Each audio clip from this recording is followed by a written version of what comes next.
आपणही थोडा मागे पुढे करून नियमांना द्वादशीला काला घेऊन सप्ताह करू आणि पडलंही एखाद्या परिवाराला सुतक तरी गाव आपल्याला धकवण्यासारखे यावर सगळ्यांनी इतर मंडळींनी सहकार्य तुम्हाला केलेलं आहे।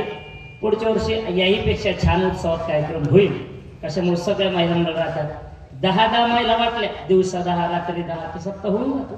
म्हणजे आमच्या गावात 1.25 महिन्याचा पहारा आहे। रोज सकाळची दिंडी दादाने कॉल केला होता मी दिंडीतच होतो चालले होते आमची प्रार्थना लोक 1.25 महिना 4 महिने पार घेतील आपण 8 दिवस आणि तुमचा पार म्हणजे माणसाचा हलगर्जीपणाचा पण तुमचा भावनेचा आहे प्रेमाचा आहे श्रद्धेचा आहे आणि सप्त्यातला खरा सप्ताह हाच आहे। महाराज नामचिंतन जिथं असेल तो खरा सप्ताह आहे। महाराज म्हणले सदा नाम घोष करू हरी कथा तेने सदा चित्ता समाधान। ज्या महिला भाग्यवाने ज्यांच्या वाट्याला पहारा आला ज्या महिला भाग्यवाने त्यांच्या मुखामध्ये नामचिंतन आलं महाराजांना जिथं नामचिंतन आहे तिथं परमात्मा आहे। विठ्ठल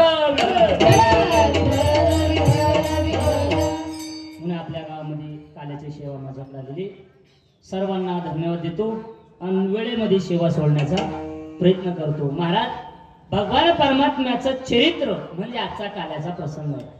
महाराज अनेक कीर्तनाचे अनेक प्रकार आहे लीला संकीर्तन नाम संकीर्तन पण या लीला संकीर्तन हे आजचं आहे। देवानं गोकुळात ज्या लीला केल्या त्याचं वर्णन म्हणजे आजचा दिवस आहे। विठ्ठल दुसरा आहे काल्याची सेवा कडक करा आणि गेले हा रबर मिळते थोडा कमी असलं चाललं म्हणजे कळायला पाहिजे।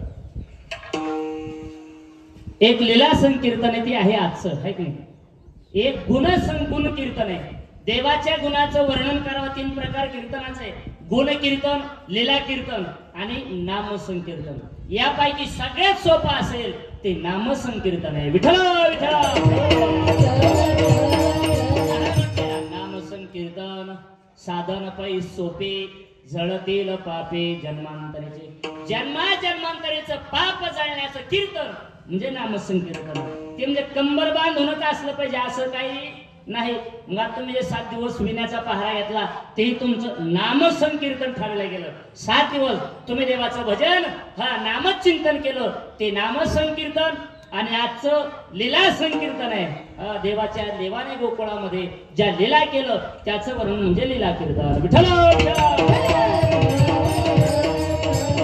तिसरं आहे गुण कीर्तन देवाच्या गुणाचं वर्णन करावं म्हणून मला म्हटले ना परम पवित्रे सादर वर्णावी संताच्या गुणाचं देवाचं गुणाचं वर्णन करावं की जेणे करून अंतरी मूर्ती